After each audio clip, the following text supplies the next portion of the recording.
Oser être soi pour pouvoir agir. Oser être soi pour pouvoir agir. Si c'était possible. Suivez-moi. Quelque chose dans la voix qui paraît ne dire rien, qui nous fait sentir. J'ai vu ma vie chez Dagon.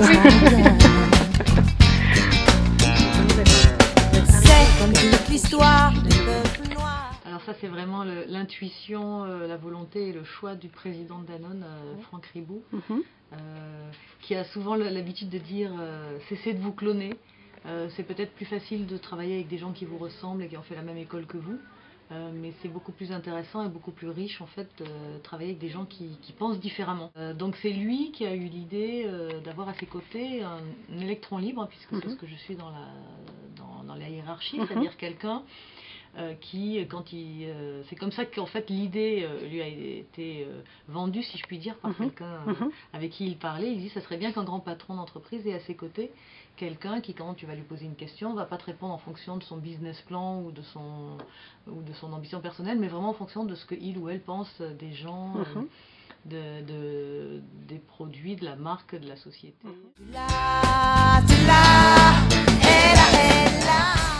Au quotidien, en fait, j'ai deux casquettes. Il y en a une qui est de développer des nouvelles idées susceptibles de faire avancer le groupe, ses marques, ou d'inventer des choses.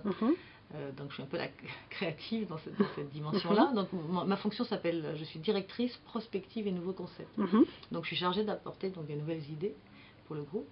Et la deuxième casquette, c'est d'aider les gens de Danone quand ils sont coincés sur un sujet, qu'ils ont envie de jouer au ping-pong avec moi et du coup d'ouvrir des portes et de voir les choses différemment.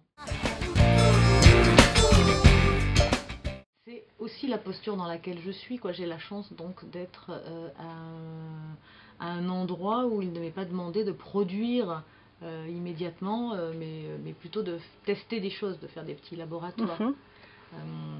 Donc j'apporte d'aller creuser des choses que eux enfin les autres chez Danone qui sont chargés de vendre leurs marques, les produits laitiers, l'eau, les biscuits, la nutrition médicale. Moi je peux tester des choses un peu différentes qui, si ça fonctionne, sera ensuite développées à plus grande échelle. C'est trop le choix.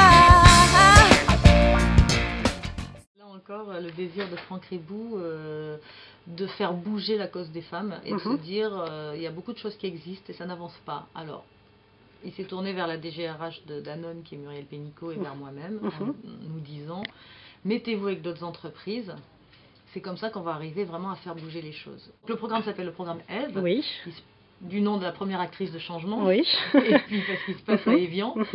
Et il est parti du constat que finalement ce fameux plafond de verre, il était aussi bien du fait des femmes que des organisations. Donc il y avait une co-responsabilité. Et qu'est-ce qui se passe du côté des femmes? Elles ne savent pas assez ce qu'elles veulent, elles ne savent pas assez l'exprimer.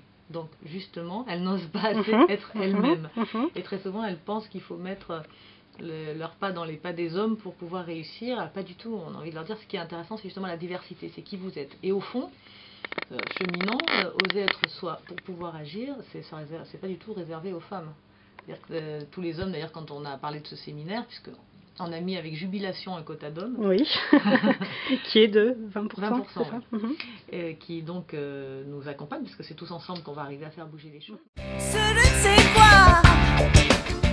Un séminaire qui travaille sur deux leviers, l'individu et l'organisation.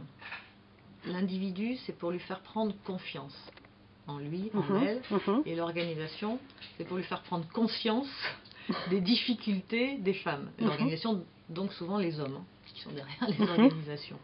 Donc on a construit un séminaire articulé en temps de plénière qu'on a appelé des séquences d'inspiration, et dans des temps d'atelier qu'on a appelé des séquences de respiration. Que d'autres n'ont pas, non.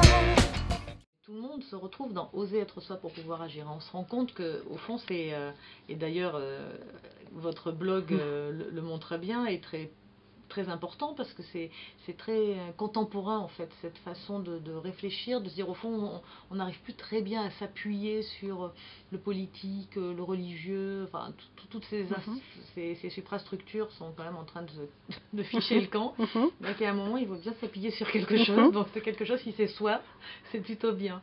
Et on se rend compte évidemment que dans une entreprise, plus on est bien en soi, plus on est centré, plus on est aligné sur ses valeurs, sur sa façon d'être, plus on est performant et donc plus ça sert l'entreprise. Donc tout le monde y gagne. C'est vraiment important d'être aligné avec qui on est, ce qu'on veut, et pour pouvoir avancer, puis pouvoir être heureux dans ce qu'on fait. Pour pouvoir avancer.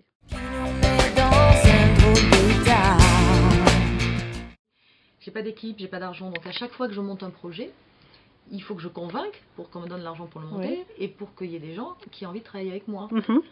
Alors pour cela, il faut que je sois, donc pour être convaincante, il faut que je sois enthousiaste, que j'y crois vraiment dans mon projet. Et ben ça oblige à oser être soi. C'est-à-dire que si on me confie quelque chose auquel je ne crois pas, que je ne comprends pas, bon, j'arriverai jamais à déplacer des montagnes et à déplacer les foules non plus. Donc, je suis condamnée à être moi-même. C'est-à-dire à puiser justement la force, l'énergie dans des choses qui me donnent envie de me lever le matin, qui me donnent envie d'entraîner les gens. Ton rire ou ton chagrin. Tout le monde, en fait,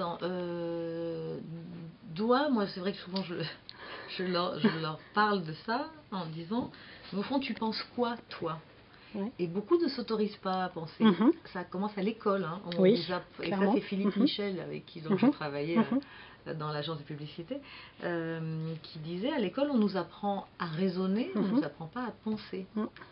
Donc, penser, c'est faire confiance en fait, à son monde intérieur, en ses intuitions.